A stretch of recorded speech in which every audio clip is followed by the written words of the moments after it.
Entering the Holocaust Memorial located in Sheepshead Bay in Brooklyn.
who read these words remember that in the years of darkness from 1933 to 1945, in German-occupied Europe, 6 million men, women, and children were murdered with unprecedented brutality only because they were Jewish. Remember that thousands upon thousands of Jewish communities were uprooted, schools and synagogues destroyed, and the hopes of an entire generation reduced to ashes. Remember that all this happened at a time when evil was triumphant because the world remained silent. The Elie Wiesel, survivor and recipient of the Nobel Prize for Peace, 1986.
Anna Senis. Senis was a Hungarian national who immigrated to Eretz Israel in 1939. In 1943, this young poet, along with approximately 250 other volunteers from the Jewish Yishuv in Palestine, offered to serve as British agents and emissaries to their fellow Jews under Nazi rule. One of a group of 32 Palestinian Jews who parachuted into occupied Europe, Hannah Zenes spent 3 months in German-occupied Yugoslavia with Tito's partisans, certain that her example of personal sacrifice would inspire other Jews, a belief reflected in her Hebrew poem, "Blessed is the Match." Zenes crossed into Hungary in June 1944, but was captured immediately. She refused to break her silence, even when subjected to torture and death threats. To her mother, then living in Budapest. Brought to trial after 5 months of imprisonment, she was shot as a traitor to Hungary. 6 other parachutists were executed by the Germans. In 1950, Senis' remains were transferred to Har Herzl in Jerusalem.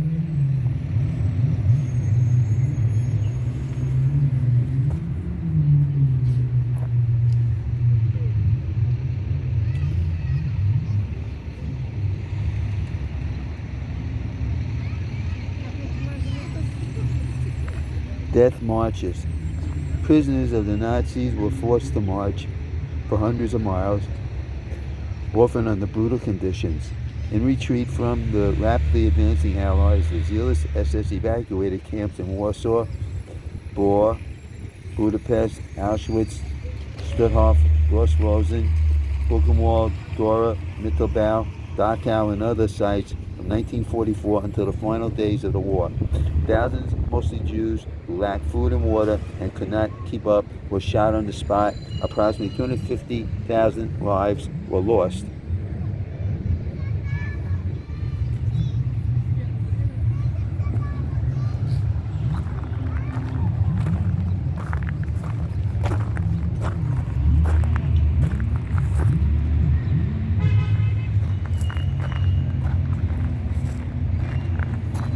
Yitzhak Nizenbaum, 1868-1942. This leader of the Mizrahi religious Zionist movement proposed to dejected fellow residents in the Warsaw Ghetto that since the Germans demanded possession of the Jew's body, all were obligated to sanctify life, Kiddush HaChaim, by any means of resistance. Many Jews in occupied Europe adopted this stance.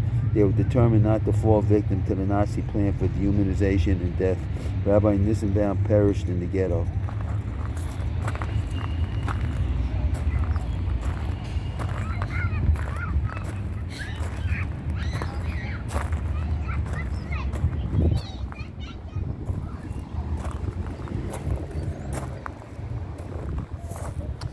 Anne Frank, 1929-1945.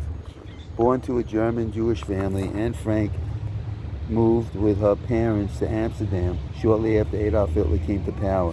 When her older sister Margot was summoned to register for forced German labor, the family took up residence in a secret annex to Otto Frank's office. For 2 years, aided by a few of Mr. Frank's gentile workers, the family and 4 others lived in the cramped rooms until they were denounced and arrested. The Franks were sent to Auschwitz on September 3, 1944. Mother Edith perished in Birkenau. Margot and Anne died of typhus. At Bergen-Belsen in March 1945, Otto Frank was the lone survivor. Anne's wartime diary, salvaged by her father's business associate, Miep Gies, has been translated into more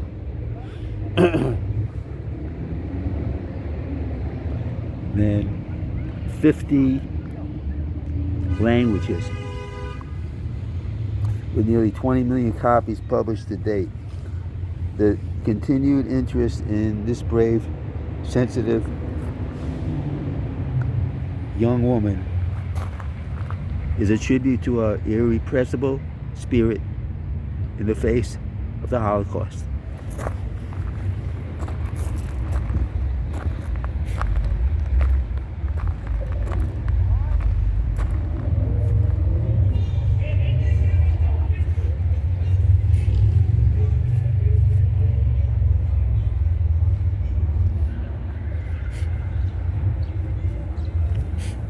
Mordecai Tenenbaum Tamarov, 1916-1943, a leader of the Vilna and Warsaw undergrounds. This draw Zionist activist created a unique underground archive in Bialystok and directed an uprising there. When the mass deportations from the Bialystok ghetto began in February 1943, Tenenbaum Tamarov advised against revolt because of the lack of available weapons.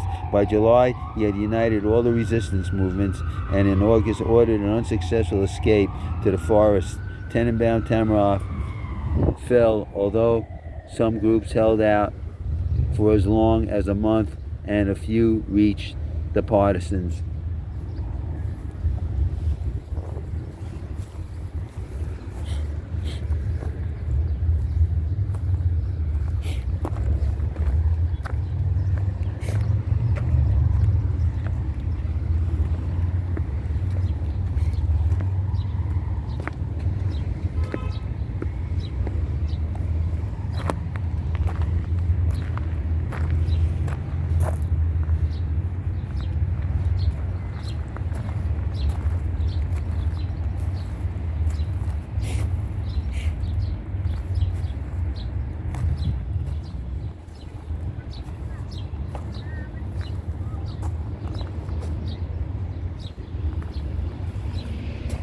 Le Chambon-sur-Lignon, inspired by Pastor André Trocmé and guided by his wife Magda, the largely Protestant population of this southern French town believed that the concealment of Jews facing German deportation was a Christian duty.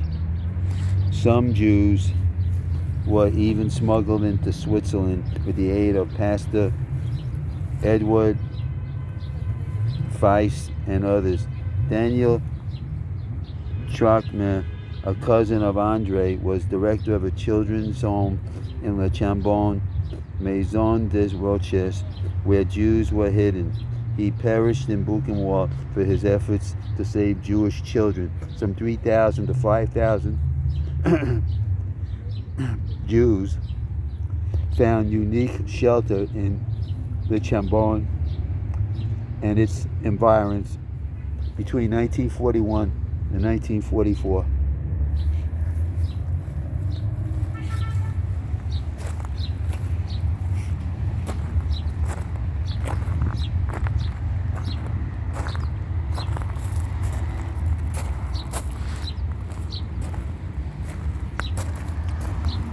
I thought I had become inured to atrocities, but here at Majdanek is a point of new and clinical interest. It is the diabolical system and efficiency of comprehensive century-directed planning that for the first time made a totalitarian modern industry out of the reduction of the human being from an upright ambulatory animal to a kilogram of gray ashes. Edgar Snow, war correspondent, 1944.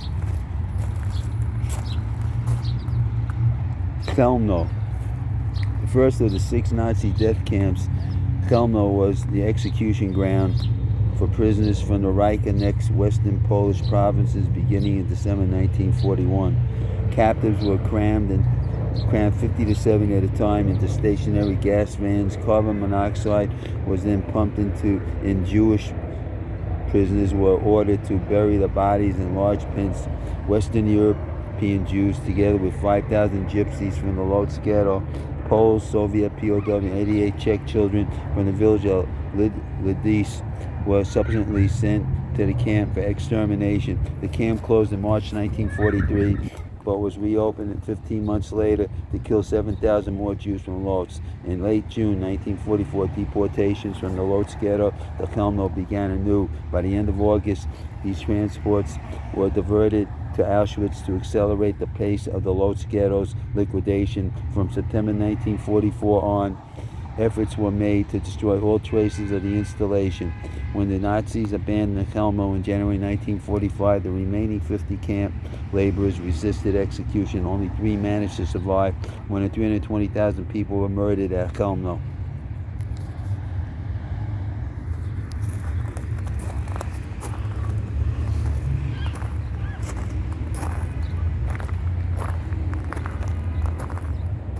Babi Yar, the systematic murder of European Jewry by Germany and its collaborators during World War II, was launched with Hitler's attack on the Soviet Union in June 1941.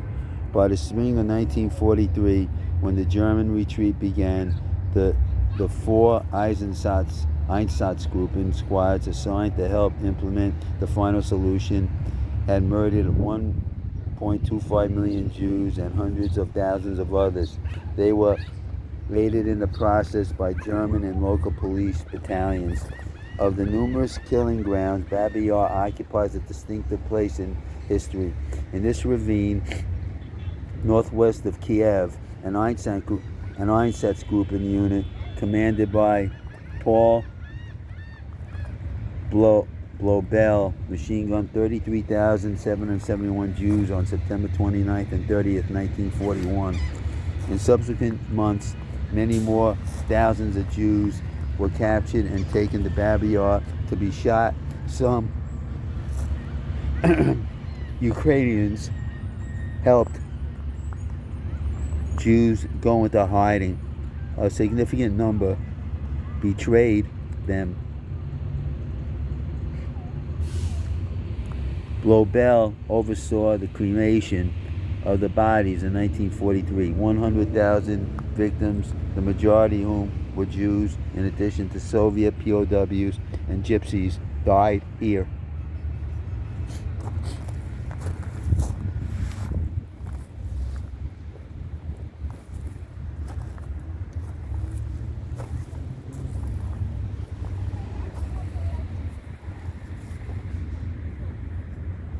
Ninth Fort, one of a chain of forts built around Kovno, a city in Lithuania. In the 19th century, the Ninth Fort was the site of execution for more than 50,000 men, women, and children. The systematic mass executions began there in the early autumn of 1941 and lasted through the summer of 1944. Most of the victims were Jews from the Kovno ghetto and deportees from Germany. In the fall of 1943, under Action 1005, the Germans secretly began to burn the buried corpses. Many Jews who were forced to do this work managed to escape to the Rudniki forest, where they fought with partisan units until the arrival of the Red Army. The Butterfly, Theresienstadt Ghetto, June 4th, 1942. The very last, so richly, brightly, dazzling yellow, perhaps if the sun's tears would sing against a white stone. Such a yellow is carried lightly way up high. It went away, I'm sure, because it wished to kiss the world goodbye. For 7 weeks I've lived in here, penned up inside this ghetto, but I have found my people here. The dandelions called to me and the white chestnut candles in the court, only I never saw another butterfly. That butterfly was the last one. Butterflies don't live here in the ghetto. Pavel Friedman died at Auschwitz-Birkenau on September 27, 1944, at the age of 23.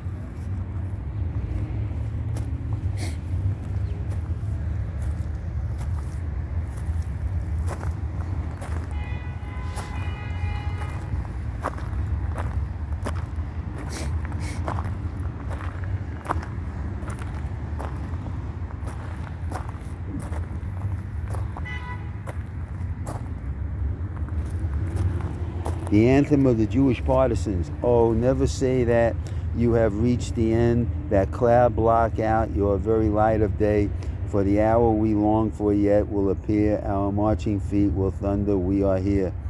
Hirsch Glick, in the Vilna Ghetto, 1943.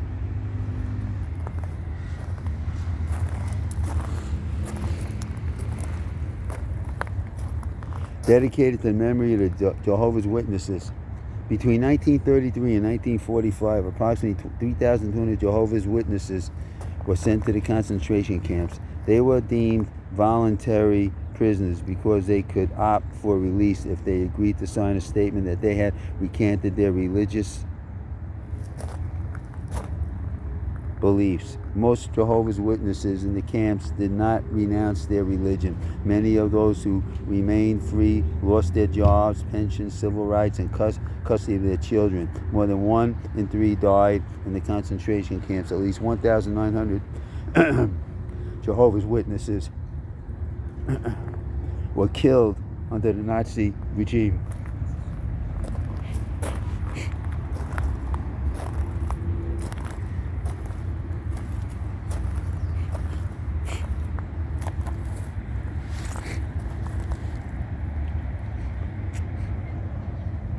Dedicated to the memory of the homosexual community.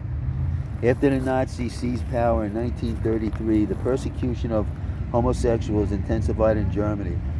In 1935, the law that in 1871 criminalized homosexual acts, Penal Code Paragraph 175, was expanded. In 1936, the Police Task Force to combat homosexuality and abortion was formed. Around 50,000 men were convicted under Paragraph 175. Thousands of male homosexuals were incarcerated in concentration camps where many died, victims of harsh conditions, hard labor, medical experimentation, beatings, or murder. Some had to wear pink triangles for identification. After the war, homosexuals continued to be arrested and prosecuted under Paragraph 175 until its repeal in 1969.